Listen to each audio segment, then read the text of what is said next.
Hello.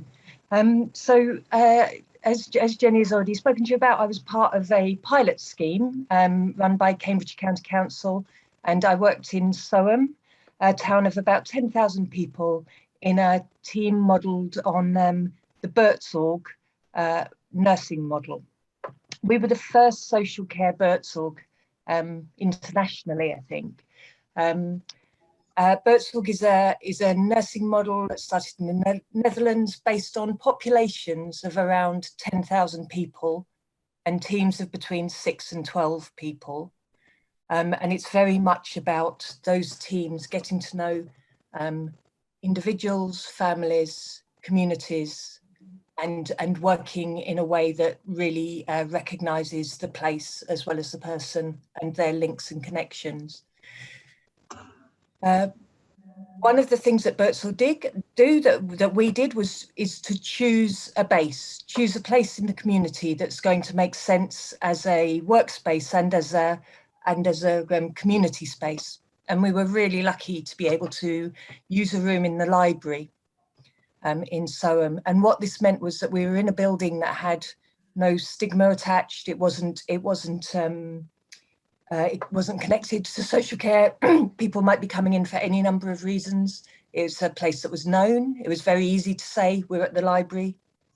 And also, although it's quite sad that libraries aren't open full time in villages anymore, it also meant that we had a building that we could use.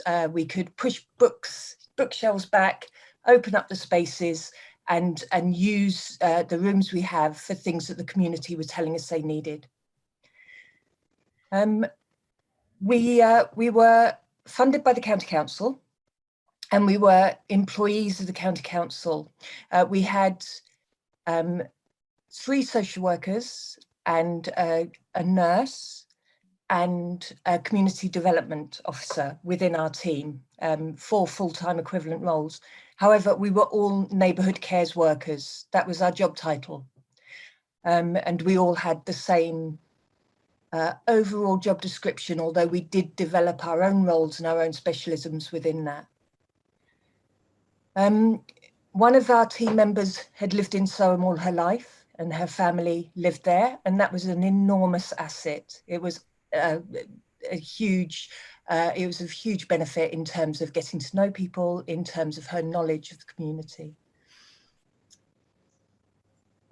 One of the first things we did was, I should also say that we had a budget. We had the equivalent older person's budget for the people that lived in Soham. So we had the money that was already allocated to provide statutory care to older people in Soham. We worked with the whole population, anyone over 18, although we also worked with families. And we didn't look at any access criteria or eligibility criteria. If somebody wanted to come to us for help, support, advice, information, connections, we would be there for them. We worked with people with, for example, who might have had a learning disability or mental health concern or a physical disability, but the budget we were using was coming through older people's. One of the first things we did was to just open up a space and say, on a Wednesday morning, we're in the library, come and find us, come and ask us your questions, have a cup of coffee and talk to us. And at first we did that with a laptop, sitting, waiting for people to come in, and we did lots of bus passes that way, lots of blue badge renewals, things like that. Lots of answers to questions about local resources. But what happened incredibly quickly was that became a social event. And over time, we really weren't that involved. We were always available and we usually popped in because we wanted to see the people that were attending, but we weren't needed. It was a social event within which connections were made and people found ways to solve problems without a social worker in the room. And that's still continuing. Although the Neighbourhood Cares pilot ended, there is still a Wednesday morning coffee morning in the library, and there are still relationships from that. The sort of things we'd hear were people arranging a lifts between each other to get to to get to hospital, which was in Cambridge, so a bit of a problem in terms of transport. We were always hearing people saying, oh, I can do that journey, and you know, we'll sort that out between ourselves. People started making cakes and bringing them along, playing music. It just turned into a resource that we couldn't, as professionals, have created, but which grew quite organically with the provision of the space and the invitation, and a kettle. A kettle's really important. We were responsible for statutory social care. So if there was a need around safeguarding or around eligibility within the Care Act, that was our responsibility. We wanted people to remain as independent as possible for as long as possible. So we would try and get involved very quickly. We would get involved in a way that really tried to reinforce that we were an underpinning network and that we were there, we were present. And that meant working as a whole team. People would get to know one of us, but they'd know all of us. We'd all be aware of the people that might need our support. And we also got to know the town. So we got to know the coffee shops that were particularly welcoming or accessible. We got to know the GPs who grew to trust us and to respond to us very quickly. We got to know the providers, and we got to know just the layout of the town in a way that supported us to support people. So that sort of being embedded in the community and having those relationships was vital to what we did. We worked on the basis that people want control over their own lives for as long as possible, and that people strive to maintain and improve their own quality of life. So people don't necessarily want social care involvement. We are a resource that should be there, but that on the whole, people want to control the way they live. People tend to seek social interaction. That might vary for different people, and it might look different for different people. But where we were able to offer spaces, we found that people did respond to that. And people seek warm relationships with others. So the way we worked was to get to know people on the terms that they wanted to know us. Where appropriate, get to know family and neighbours and communities and the things in the community that were important for that person. So really starting with the individual and where they were. And what we found was often that was maybe a concern raised through a statutory route, and us responding to that, but finding that the concern that was expressed to us was very different from that statutory concern. So someone who might be being said to be neglecting their own well-being, we'd go in and find that actually their priority was something really practical, sorting out the front garden, or making sure the dog was taken for a walk. And we could respond to that. We could respond to that either by getting in there ourselves, and every one of us cleaned many bathrooms and many kitchens over the time we were in the team, or finding a link within the community that could do that response. So where we went to someone whose main concern, whose real overriding worry at the time was that their front door was broken, the glass in their front door was broken, we put something on our Facebook page just saying, is there anyone who can fix the front door? Someone came along, it turned out they lived around the corner, they started seeing that person quite regularly, and we saw that again and again, this sort of desire within communities to retain not only their own independence, but to make that something bigger and to make the community somewhere that's good to live and that people feel welcome and safe in. So yes, a lot of what we did was quite practical. We got to know people through things like requests to find a bicycle pump to pump up a wheelchair wheel, to gardens were a big thing, and we had a wonderful experience with a family who who had been seen by statutory services for years as a problematic group of people, all sorts of things going on in the home. What we found was that they were rightly, I think, like justifiably very suspicious of statutory services, quite reluctant for us to be involved, until they actually offered, the father and son offered to do gardens, to go to families within the community and do gardening, clear gardens, create good spaces. And it was that relationship that allowed us to become involved and allowed them to ask us where we could support them. And I think what statutory services aren't good at is reciprocal relationships. What we were able to do as a community team was to see that that we could, to some degree, ask for something back or accept something back, and that had a massive effect on how people related to us.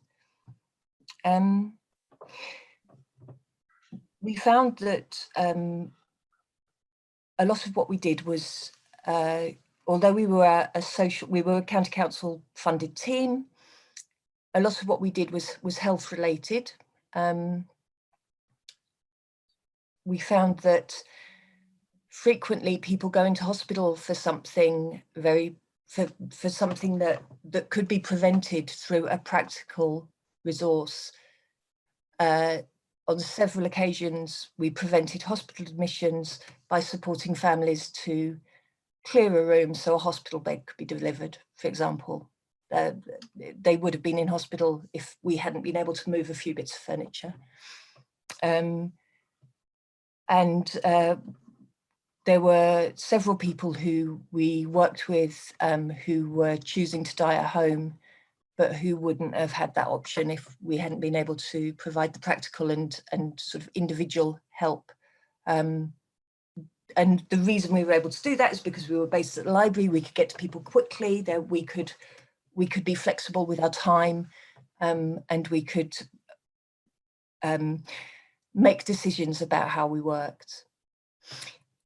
A really important element of Birdsong is that the teams are self-managed. So we took that on, which was difficult for a county council to do, and perhaps not done perfectly, I guess. But we were making our own decisions. We were managing our own budget. We were setting our own priorities as a team. And that meant that we could be very flexible and very responsive to people. It also meant that we took a huge amount of responsibility for the quality of the work we did. We absolutely wanted the pilot to be successful. We wanted to provide excellent support for people in the town, and we were very visible. We were visible to each other because we were such a small team. We were visible to the community, and we were visible to the county council and beyond in terms of the monitoring that was being done of the scheme.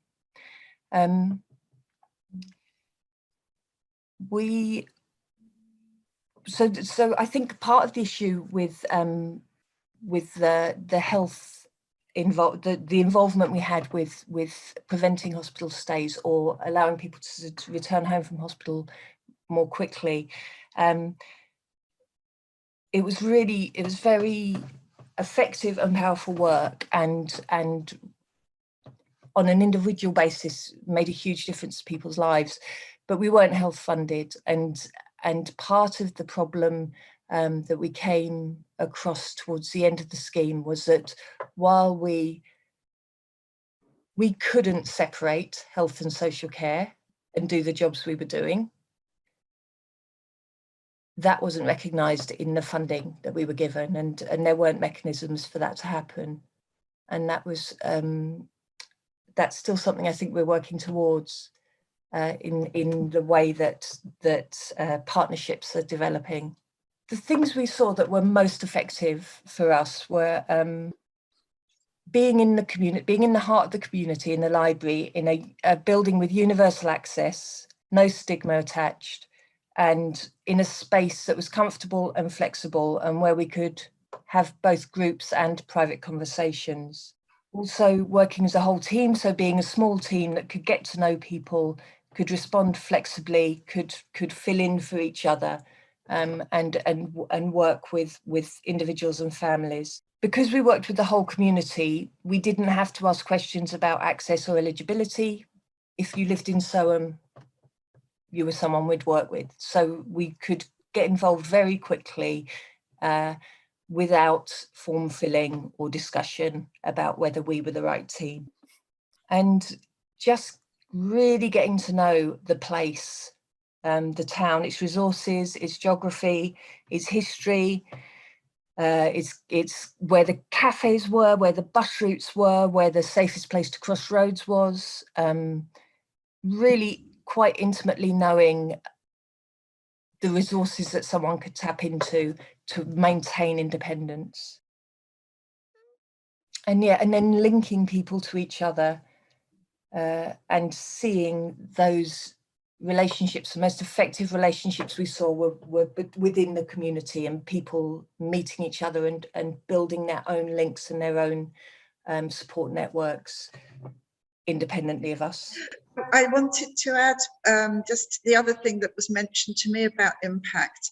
And that was how those relationships of trust had been built, saw you through the first lockdown of COVID much better than many places. Is that right? Yes, yeah, I think so many of the conversations had already happened. So the people knowing who to speak to, the knowing how to develop a space, how to just have those communication links was already in place. There was already that sort of infrastructure there. Yeah. Yeah.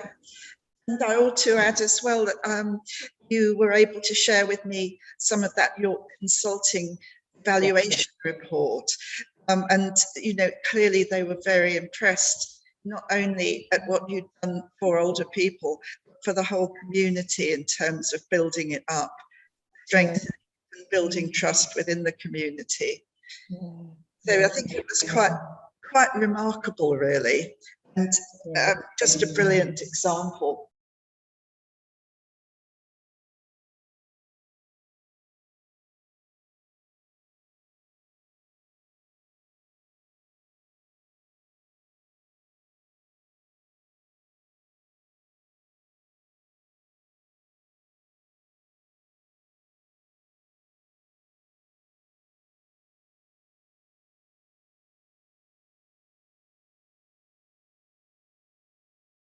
Yes, so we were made aware. We were, I guess, of situations where there was conflict, or where there were expressions of concern about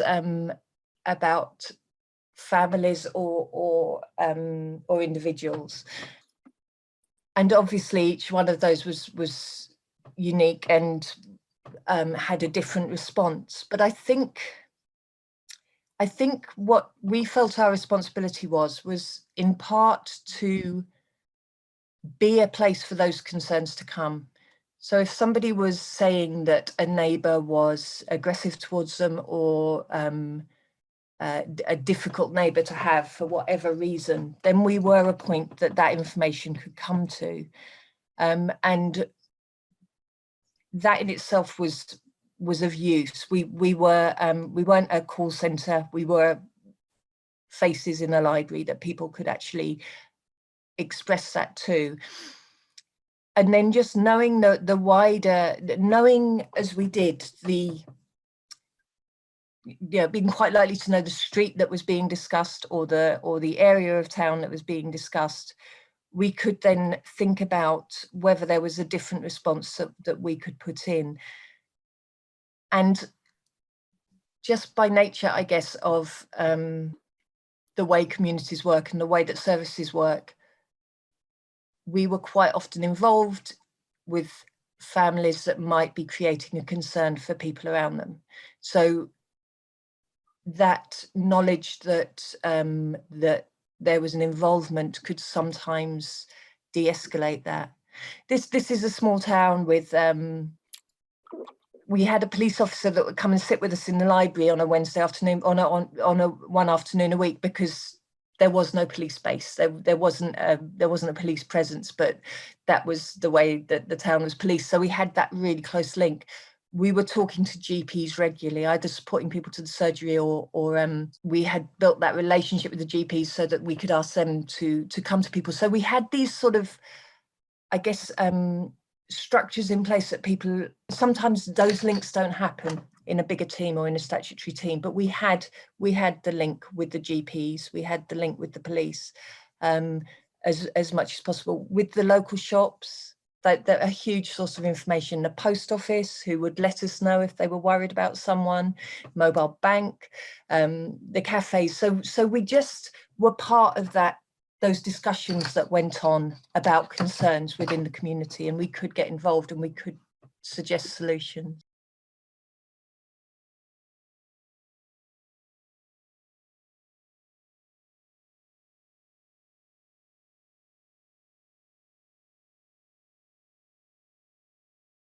That is something that is very much part of Soham and part of its history. And Soham is a town where families stay in Soham. So to have many multi-generational families and all living in the town. And lots of very well-established links over many years. So obviously that's within that history, it's very present in terms of people's sort of memories, not only the murders of the girls, but the way the world reacted and the impact that had. One of the things that happened when we moved into the library, and this is the sort of thing that is really hard to predict, and why I think teams like this can't be replicated. It's not a flat pack solution. It's something that you have to grow within the communities you go into. The room we were given at the library had the press cuttings and reports that had been created at the time of the murders of Holly and Jessica, that the library had collated, library staff had collated, and those library staff were still there, they were still working there, they were still part of that building.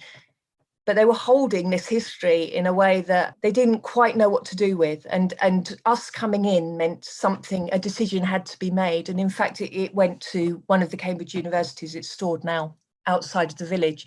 But just things like that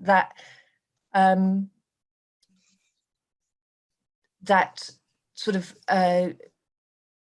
fact that there is this, that I guess that was a fairly physical representation of a maybe an emotional shared memory, like this we have this thing, we have this part of our town that we don't quite know what to do with.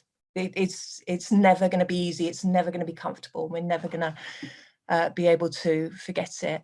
I mean, I guess I also think that there was another event in Soham at the end of the Second World War. There was an explosion on the railway line and people were killed. That was something else that came up a lot in people talking to us, people's memories of their own, their own history or their another generation's history.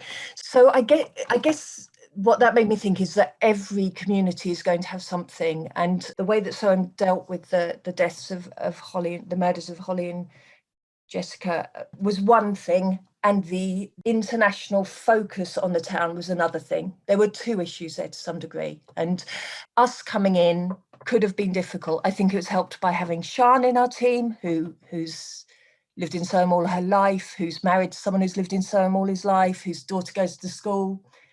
Her being a member of the team was a huge benefit for all those reasons. I guess our focus on being led by the people rather than trying to impose something, hopefully also made it feel that we were a safe resource.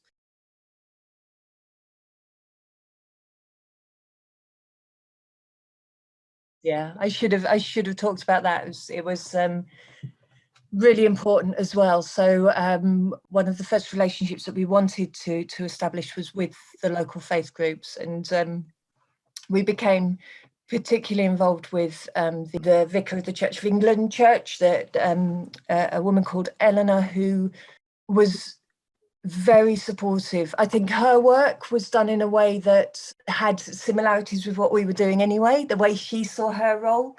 And we worked closely with her, and found that to be a huge benefit. The church obviously offers its own resource in a way of community and of connection and of a place of safety, hopefully. And so that matched with what we were doing, but also in that linking of events in the calendar or in individuals' lives. So working with people who were at end of life, and being able to make the link maybe with the church, if that's what that person wanted, or being able to plan a funeral with someone who was at end of life, and knowing that we had that relationship, that we could pull on that in a way that made it quite personal. It took out the bureaucracy, or it took out any of the sort of statutory elements of that. And then the calendar, just the fact that the church was part of the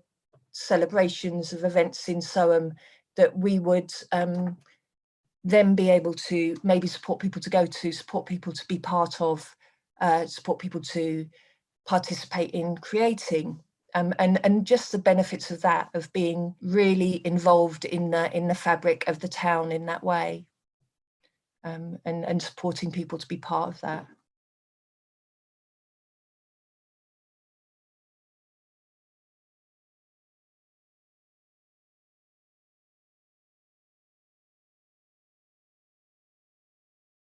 Yeah, really good question. The scheme ended. We were originally there for a year, and we went on for 2 years, but the scheme did end. And the reasons for that were, we were an expensive team. We were a team of very experienced workers, and that was done because the county council wanted it to be a success, and I think it was effective. But we argued that we could have done it more cheaply. We could have done it with a social worker, or a person who really understood what we were doing, and people who maybe had different qualifications or different experience. So that was one thing. Another thing was, so much of what we did was around health, and we were not willing to separate people's health needs from their social care needs, because people don't separate their health and social care. They're not separate. They're part of that person and part of the response they're asking for. And there wasn't health funding at that time. There wasn't any mechanism for us being recognised. Also, we didn't feel that what we were doing could be planted in other communities. We felt that we could have grown those teams in other communities, but it would have taken time. It would have been a different shape each place we went. We could have taken a whole load of learning, but it still would have taken the time it took. And you can't, I think what we learned as well was that you can't parcel up a population into communities. A community is something that already exists. And it was just a bit too messy and a bit too organic for a local authority that has responsibility for a vast area. It's not neat enough somehow, I think. What has come out of it is neighbourhood workers and real recognition of the need to be led by the communities in the ways that we can. And I think the council's still learning how that's done. But there is a real will for it to happen. And the other thing that's been recognised is just a way of working that is perhaps slightly less bureaucratic. Again, we're talking about a county council. The restrictions are the restrictions, but which does maybe recognise the need for those conversations and that awareness of family and community and place. So the learning still talks about. We still between ourselves feed into ideas as much as we can. The person we had in the team who's a community development worker is still working in the same area. The coffee mornings are still going. There's a really good Happy and Healthy and So On group. There's things that have been retained, but we're not there, sadly.